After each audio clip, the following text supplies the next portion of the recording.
that they see the government members driving around in. You have a ready-made mob. You have a ready-made crowd.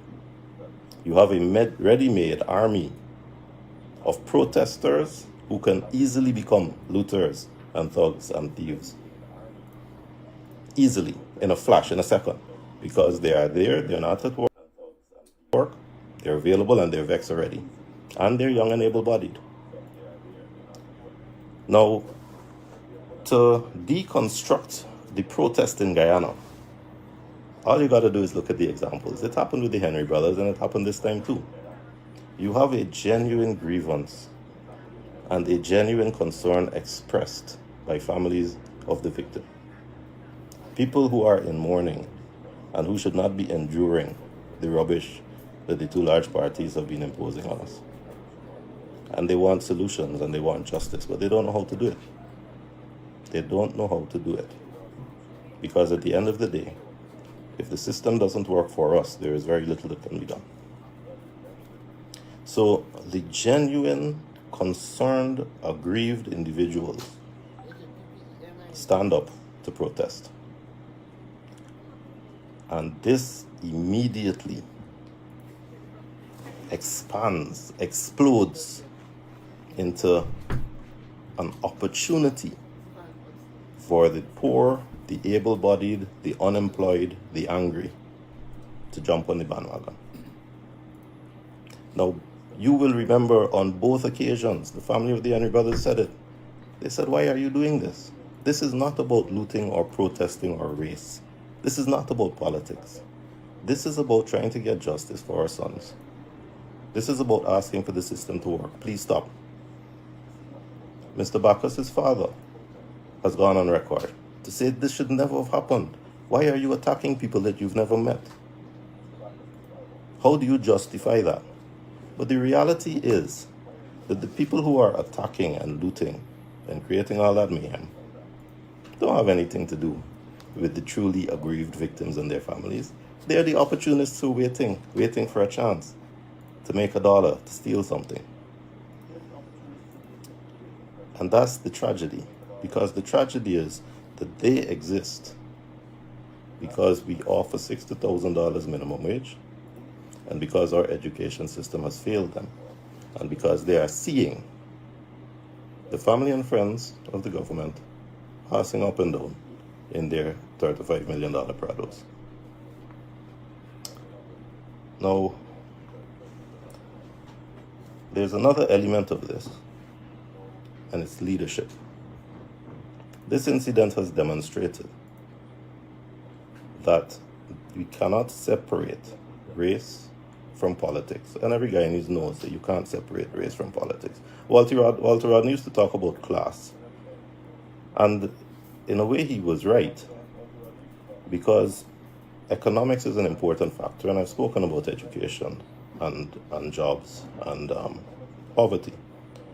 But class is inaccurate, because all of us come from the same place. We are descended from slaves and servants. There are no dukes and earls and princes here. There's no blue blood. Our blood is red. So if you are outside of the group of family, friends, and favorites, then you feel disenfranchised and you feel resentment. When you hear that government ministers are traveling all over the place, I saw the PPP journalist Neil Marks post on his Facebook a picture of himself and the First Lady carrying packages shopping in Rwanda. Now, I've never met the First Lady, but I like her. I like her human side. I like the fact that she smiles at the camera and she interacts with people. And I have nothing against her going and shopping in Rwanda in the company of her husband, who is on official business. I would be embarrassed if Guyana could not send its First Lady to do that. So please don't treat this as a criticism of the First Lady. I support her and I welcome her. But I wish to emphasize that at the other end of the spectrum, we cannot be talking about a $60,000 minimum wage. $60,000 is $300 US. That's 2 good dinners at a restaurant in Rwanda. You sit down at the restaurant, have a dinner, you will be paying 150 US. We need to be fair, we need to be just, and we are not treating our citizens with justice. And then where does the leadership come? The leadership comes with one party saying, trust the system. And back in the day, when Cordes, Asana, and Adams were killed, APNU was saying it, trust the system. And back in the day, when APNU was in charge, they passed a bill into law giving Hamilton Green $2 million a month salary for the rest of his life. So don't let us pretend that this is one-sided. Don't let us try to say it's them and not us, as we like to do.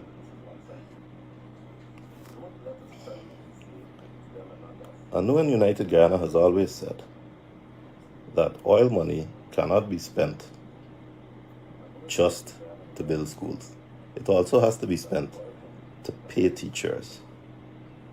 When you build a school, you give that contract to your friend, you get a kickback, he puts up a school, and you've benefited, the contractors benefited. But if you don't have teachers and you're not paying them, you haven't helped the education system. Oil money shouldn't be spent just to build police stations. Because when you build that police station, the contractor who gets the contract gives you a kickback, you benefit, he benefits, but the quality of police service isn't improved.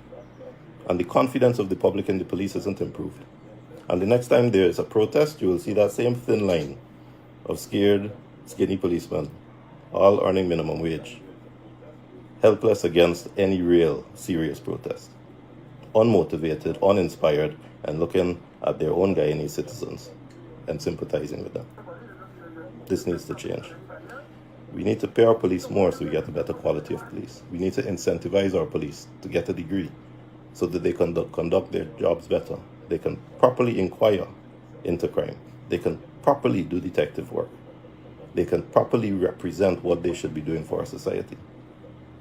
So don't quarrel about the quality of the police and the response of the police if you're not quarreling about the money being paid to the police. Don't quarrel about the quality of education and the lack of jobs and the poverty if you're not quarreling about the salary that's being paid to the teachers. Back to the protest. The genuinely aggrieved people were joined by hooligans and looters who are unemployed and vexed. And the hooligans and looters took over. And because in Guyana we have an Indo party and an Afro party, and because the aggrieved parties this time were Afro, it became political. And the victims were Indo, in Maripo. And that is unacceptable. And the blame must be placed squarely at the feet of the Indo party and the Afro party who perpetuate this nonsense. I want you to consider the response of Aubrey Norton when the president said he was going to compensate the Maripo folk for their losses. His response was, what about the police taking drinks from vendors in Golden Grove? That is the leadership you have. And what I want to ask you at the end of the day, on both sides, in both camps, both sides of the divide, who's gained from this? Who has benefited? I know the Bacchus family hasn't benefited because as things are, they're going to go down in history, fade away. There will be no resolution. There will be no open, transparent process, and they'll be forgotten in time. So their sorrow remains, their mourning remains. There's no justice. They haven't benefited. What about the victims? They certainly haven't benefited. Of course, it provides an opportunity for the government to go and pay them more money so that they say, oh, thank you. The government is great. They've paid me back. So you have a polarization of the population because I promise you, none of those protesters are going to support this government having been deprived of justice and not seeing anything done. And I promise you that none of those victims in Maripo are going to support the opposition when what they see coming down the road attacking them identifies in their mind as opposition supporters.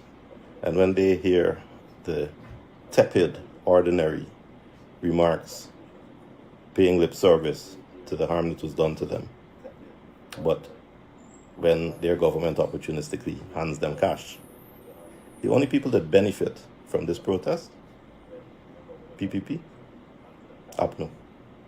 Those are the only people that benefit. For the rest of us, we become more polarized, more divided, more suspicious, more fearful. Now, politics equals race in Guyana.